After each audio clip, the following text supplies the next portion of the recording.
Hello everyone, my name is Rochelle Innocent and I'm the founder and CEO of Project Purpose. Welcome to our channel.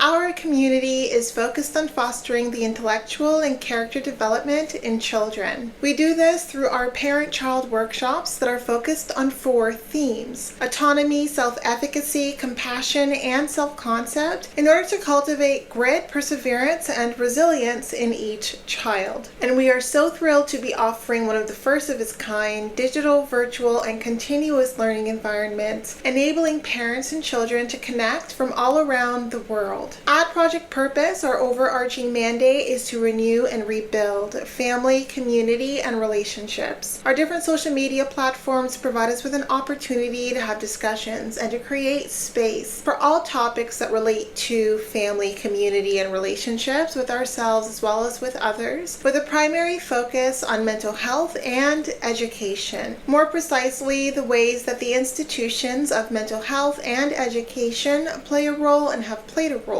in our societies at large. These discussions and debates provide us with an opportunity to think critically about what needs to change within these structures for us to live up to our bold slogan: support, protect, and empower each child through youth-focused development, better known as leadership in juvenescence. We recognize that in valuing our children's leadership potential, this also translates as recreating and co-creating environments, both socially and politically, that will enable our children to thrive. For those of you who are particularly keen on the topic, we also write thought pieces every other Sunday. We have a thought piece scheduled to drop this upcoming Sunday, so definitely be sure to meander over to the website and check out our online content. Now, if it is the case that you're looking for a listening alternative, well, we're available wherever podcasts are playing, and we provided you with access to a few links down below. Now, as is the convention, be sure to subscribe, hit that post notification bell so that you are aware of every time we post. And of course, if you like these conversations and you want to keep them going, like, comment, and share this segment. Let's get into it.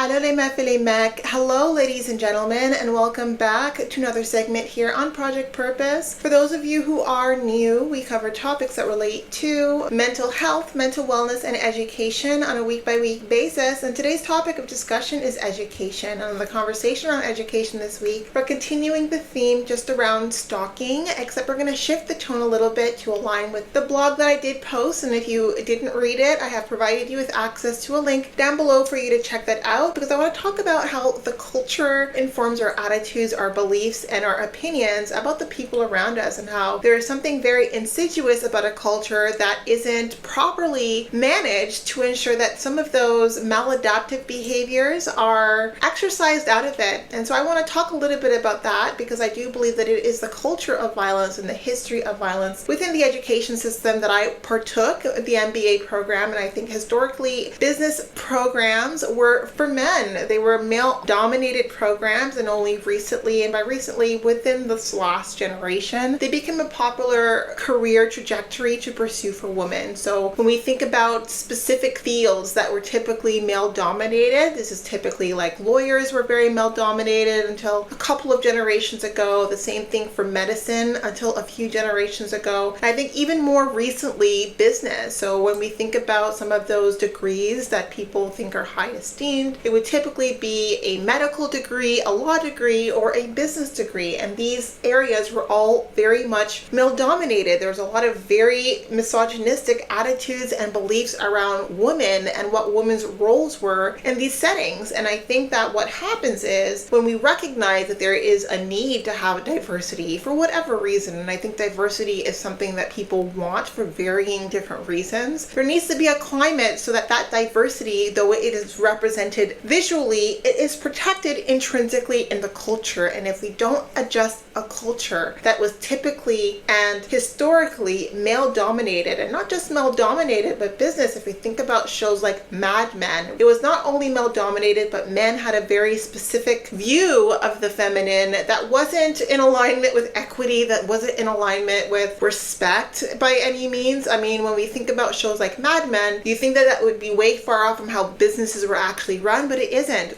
Not at all. That can be the way that people show up in settings that are typically just dominated by this very egotistical, stereotypical alpha male prototype that a lot of men are projecting onto each other, trying to emulate. And I think that really does play a role in the MBA program that I went into. It is a leading program. It has been the number one program for many years. It was the number one program when I was a candidate within that environment. And so I was new. I was new because my background wasn't in engineering. It wasn't in finance. My background was in the arts, right? I did a double degree in professional writing, specializing in institutional communications and cognitive neuroscience. So first of all, by way of my academic background, I didn't have a whole lot of support as a foundation to support me in a business arena. I had experience. So while I didn't have the academic background, I had the work background, but even my work background was in a lot of female dominated industries. I was not used to working in environments that had fairly sexist, misogynistic ideals and beliefs around women. And so I felt going into this program, first and foremost, that the program wasn't built for me, right? It wasn't built for me, but it was doing its best. It was doing patchwork to try to make the program fit for someone who doesn't have a background in finance, who never took a class in economics. Like, there are so many things that my peers who had traditional engineering and finance backgrounds, they had going into that program that I simply didn't have. And so the competition was not a level playing field, and there wasn't a whole lot of supports in place to level that out. And that's just the academic program, right? So already there is a shift that I needed to make in order to perform at least well enough to proceed with this full program. But then the massive cultural shock was being in an academic environment that catered to the male gaze, that catered to this very alpha sexist male prototype. And what happens when you invite women into an environment where there is this glorified sense of the past, where the woman was subservient, where the woman was submissive, where the woman really took a lot of the abuse that you would see doled out in shows like Mad Men, with a lot of sexual harassment, and women were in more supportive functions. And you have now these women coming into these academic institutions that are typically geared towards a male dominated population, but now they're coming in as equals, but you haven't done the work to set the stage and set the expectations that the world of business is a world where women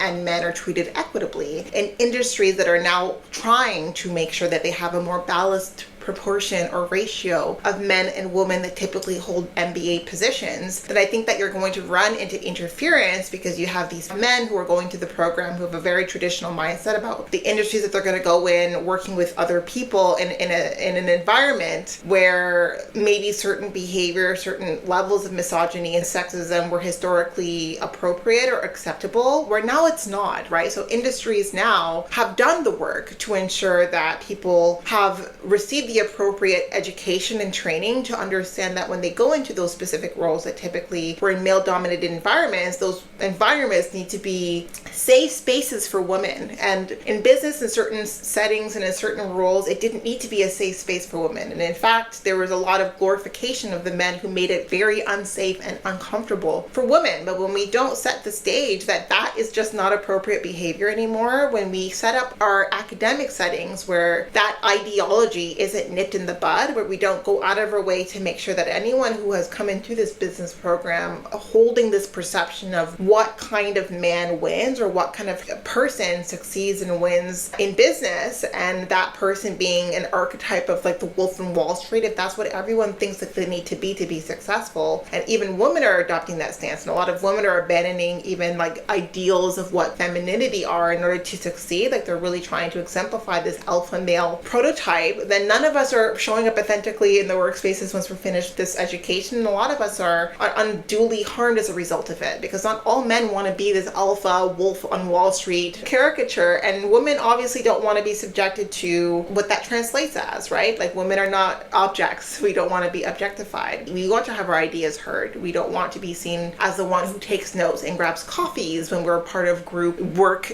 meetings and group work interviews. So I think that it's really just important that there is a level level set. And when we do that level set, when we set up the cultural expectations, the culture that we're welcoming into these settings where it's been traditionally male environments, where different behaviors towards women and different attitudes towards women were very misogynistic and sexist, then if we're not going out of our way and being very intentional about the steps that we're taking to really nip that in the bud, if we're not super no tolerance around sexism and violence against women and all of the ways that it shows up, the way that there is zero tolerance to those behaviors in the workspace, then what we're doing is we're allowing for attitudes and beliefs, and we're enabling attitudes and beliefs that are just not creating safe spaces for women elsewhere, right? Because culture typically starts not just in the home, but in the education systems that we spend the majority of our lives in. So if the education system is enabling this kind of very toxic behavior, and if people are watching and seeing men getting away with violence against women, where it just being a slap in the wrist, where it's like they're being protected despite the fact that the violence is taking place against women because they're showing up great in other areas, then we're creating a problem. We're creating a problem, and that problem is only going to get bigger if we're not only creating the problem but hiding the problem. I think that it's really important that when we are trying to do cultural work and we're trying to adjust the culture, that it's done transparently. It's done with a recognition of the history, of what that history was, and then an opportunity to then decide, well,